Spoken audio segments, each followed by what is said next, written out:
Hello guys, welcome to the WTS channel.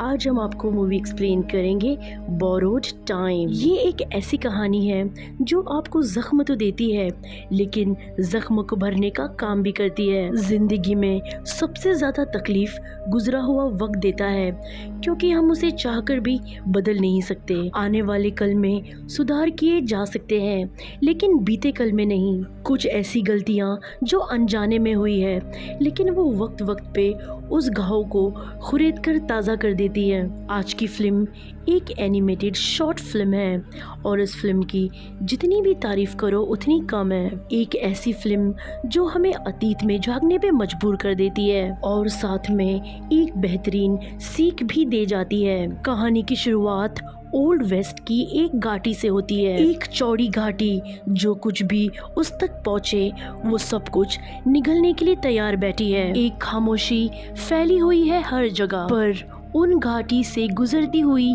सरसराती हवाओं का शोर हम सुन पाते हैं। एक शख्स पहाड़ की ऊंचाई पे खड़ा लंबी सांसें भर रहा है, एक टूटी हुई सांस जिसमें हम उसके दर्द को महसूस कर पाते हैं।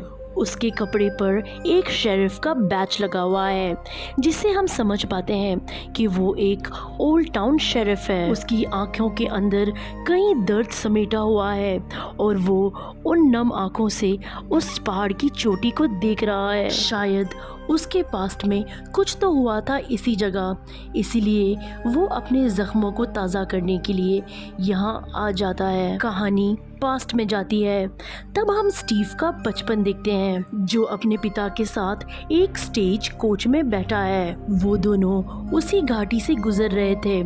उसके पिता के कपड़े में भी एक शेरिफ का बैच है जिससे पता चलता है कि उसके पिता भी वही ओल्ड टाउन में एक शेरिफ है। दिन का समय था, ठंडी हवाएं बह रही थी लेकिन स्टीव काफ़ी मायूस बैठा हुआ था। उसके पिता के पास एक पॉकेट वॉच थी।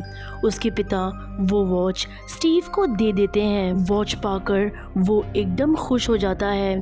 तभी वहाँ पर उस घाटी में छिपे हुए डाकू उन पर हमला कर देते हैं। उसके पिता ने स्टेज कोच की रस्सी उसके हाथों में दे दी और वो डाकुओं पर गोली चलाने लगे। उस चलती गोलियों के शोर से घोड़ा जोर से भागने लगा और स्टीव का कंट्रोल उस स्टेज कोच से छूट गया। उनका कोच पहाड़ियों से जाकर टकरा गया और उसके पिता पहाड़ियों से नीचे गिर जाते हैं। घायल स्टीव किसी तरह उठता है और अपने पापा की मदद के लिए भागता है। उसे डर था कि उसके पिता कहीं नीचे ना गिर गए हो, पर वो पहाड़ी की चोटी को पकड़ लटके थे। स्टीव मदद के लिए अपना हाथ भी देता है लेकिन स्टीव का छोटा हाथ उन तक नहीं पहुंच पाता। स्टीव के पापा ने अपने कंधे पर एक बंदूक टंगाई थी।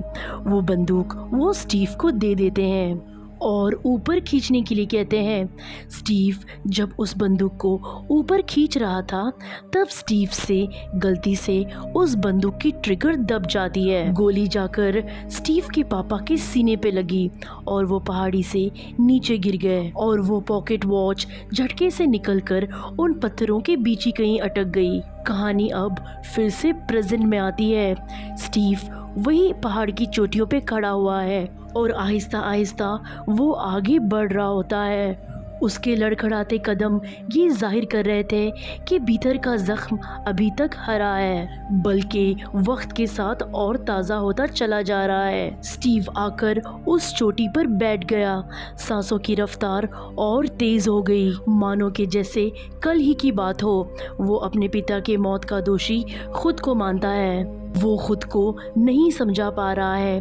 थोड़ा आगे आके उसने पहाड़ी से नीचे देखा। शायद आज वो अपने जीवन को यहीं पर समाप्त करके अपना गिल्ट हमेशा के लिए दूर कर देगा। उसने अपने हाथ दोनों फैलाए और जब वो पहाड़ी से कूदने ही वाला था तब उसकी आंखों में एक चमक आई। उसने देखा कि पत्थरों के बीच कोई चीज चमक रही थी लेकिन तभी पीछे से एक हवा का झोंका आता है और स्टीव खुद को संभाल नहीं पाता और पहाड़ी से नीचे लटक जाता है लेकिन किसी भी तरीके से संभल कर वो ऊपर आया। उस पत्थरों के अंदर चमकती हुई चीज उसके पिता के द्वारा दी गई वो पॉकेट वॉच थी। इतने सालों बाद भी वो वॉच वही थी, बस थोड़ी धूल जम गई थी। वो वॉच उसके पिता के होने का एहसास दिलवा रही थी, जैसे कि वो कहीं आसपास ही हो। उसमें उसके साथ उसके पिता की तस्वीर भी थी, जिसे देखकर वो खुद को रोक नहीं पाता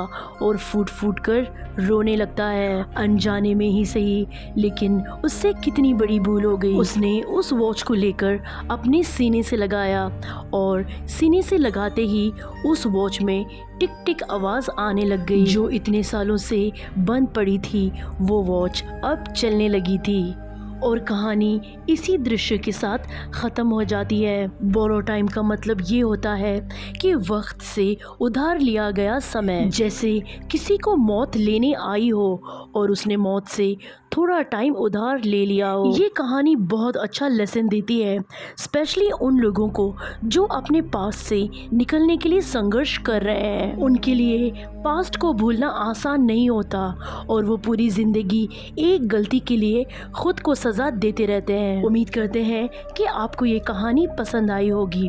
आज की वीडियो में बस इतना ही।